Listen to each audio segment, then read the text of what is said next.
in poker, you don't play the cards, you play your opponent. Or is that poker? Something Or like that. Yeah. that? Sounds Oh, familiar. whatever it is, it's a game I don't play. I just know the thing. But you don't play your cards, you play your opponent.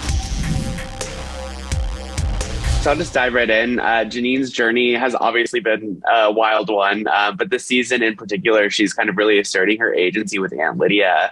So what would you say her emotional headspace is going into these new episodes?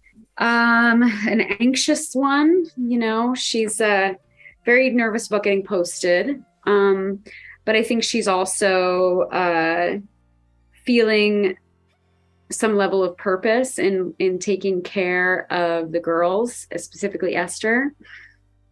So I think that she's feeling a level of comfort in that and feeling useful, feeling purposeful. Yeah, and I think, that purpose, do you think that's kind of a result of her journey with June last season and her interactions with Esther? Yeah, I think that Janine can definitely feel the void of June's absence. And I think Janine knows very well that the way to survive in Gilead is to have a June, because that's how she survived, was her June. And I think that she recognizes that she needs to be there, a version of June for these girls. They need someone to be brave. They need someone to lean on. They need someone to take the risks. Yeah, and I think what's so interesting about it too is this is also Janine kind of implementing change from inside Gilead in a way, speaking to Aunt Lydia in the way that she does, and playing into kind of the theme of this season, showing different ways people cope with trauma. So do you think it's almost kind of more important that Janine is kind of staying in Gilead to do this? I think right now, yeah, I think that it's really interesting that what kind of change can be affected when it's like you what is that? In poker, you don't play the cards, you play your opponent. Or is that poker? Something like that. Yeah. Yeah. Sounds Oh, familiar. yeah. Whatever it is, it's a game I don't play. I just know the thing. But you don't play your cards, you play your opponent. And in this case, I think Janine, in a way, is kind of playing Aunt Lydia. Not playing her. I think that there is like there is an earnestness to what's going on with them. But I think that she's not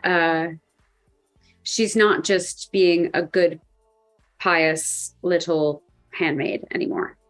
Yeah, and I think that's, her relationship with Aunt Lydia is so interesting to me because they both have this care for each other, but they're both kind of constrained in the hierarchy of Gilead.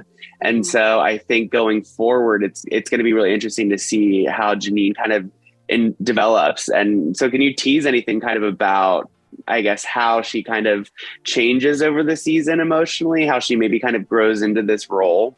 Well,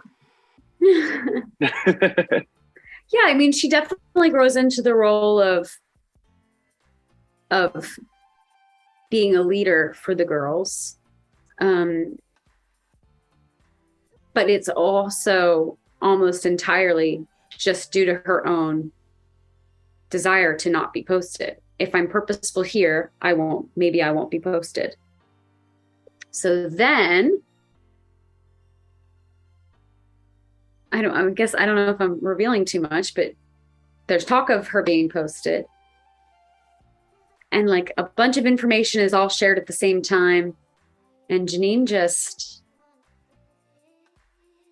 it's the straw that broke the camel's back. But not in the way that you'd think for Janine. She doesn't do what you think she'd do. Yeah. She surprises you. She's a crafty one. She is. Awesome. Well, that's my time today. I just want to say thank you so much. It was great speaking with you. I love the show. I obviously love Janine. So thank you again. Thank you so much, Graham.